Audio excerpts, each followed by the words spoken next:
La date du 11 mai est un moment charnière. C'est en réalité une étape qu'il nous faut réussir collectivement pour ensuite pouvoir ensemble franchir les suivantes. Pour cela, il y a quelques principes à respecter. D'abord, le respect des gestes barrières. On ne dira jamais assez à quel point ils sont essentiels.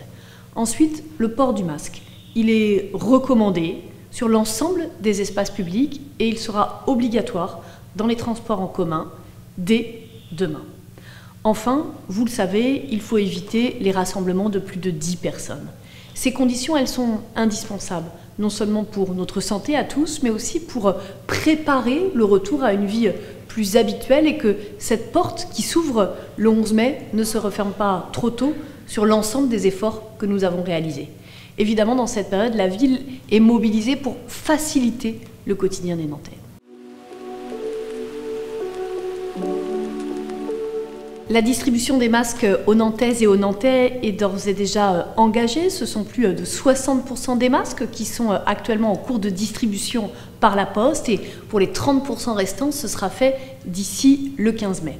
Pour celles et ceux qui, à cette date du 15 mai, n'auraient pas reçu leur masque, vous pourrez contacter Allo Nantes ou vous inscrire via le site internet de la ville pour pouvoir avoir un rendez-vous dans l'un des 6 gymnases qui sera mis à disposition pour retirer votre masque. Ce sera aussi le cas pour celles et ceux parmi vous qui souhaitent des masques dédiés aux enfants. Nous avons pris toute une série de mesures qui concernent la réouverture progressive des équipements publics, des services publics, des marchés, nos parcs et nos jardins qui réouvriront dès le 13 mai. Toutes ces mesures, vous pouvez les retrouver sur le site internet de la ville de Nantes, métropole.nantes.fr. En ce qui concerne les écoles, ma priorité a été très claire. La protection des enfants et des personnels.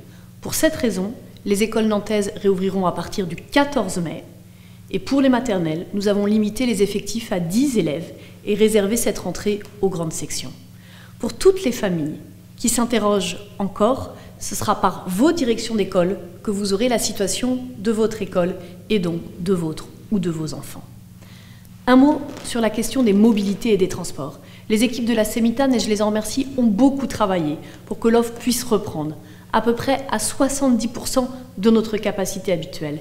Mais même en faisant cela, puisque nous devons naturellement là aussi respecter la distanciation physique, moins de personnes qu'habituellement pourront prendre les transports en commun. C'est pour cette raison que nous encourageons le télétravail et que nous mettons tout en œuvre pour renforcer les déplacements doux.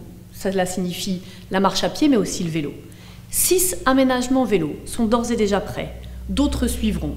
Et nous voulons promouvoir l'usage du vélo avec des offres intéressantes pour les Nantaises et les Nantais. C'est l'aide à l'achat de vélos électriques. C'est la manière dont nous avons abondé l'offre de l'État, ce qui vous fait 100 € d'économie potentielle pour réparer un vélo, pour retrouver son usage. Et puis, c'est les 50% sur l'abonnement Biclou. D'autres étapes sur ce sujet viendront par un travail avec tous les acteurs. Depuis le début de cette crise, notre attention aux plus fragiles est permanente. Ce sont nos valeurs, celles auxquelles à Nantes on est attaché collectivement. Alors dans ce déconfinement progressif, cette attention à celles et ceux parmi nous qui rencontrent le plus de difficultés, évidemment, elle demeure. C'est le maintien de l'aide alimentaire. Et je veux à nouveau saluer les associations avec qui nous travaillons main dans la main pour que cela soit possible. C'est le portage de repas à domicile, plus de 650 chaque jour. C'est encore l'aide au paiement des loyers, avec d'ores et déjà quasiment 1000 personnes qui sont concernées directement. Cette solidarité, elle reste le maître mot de l'action nantaise.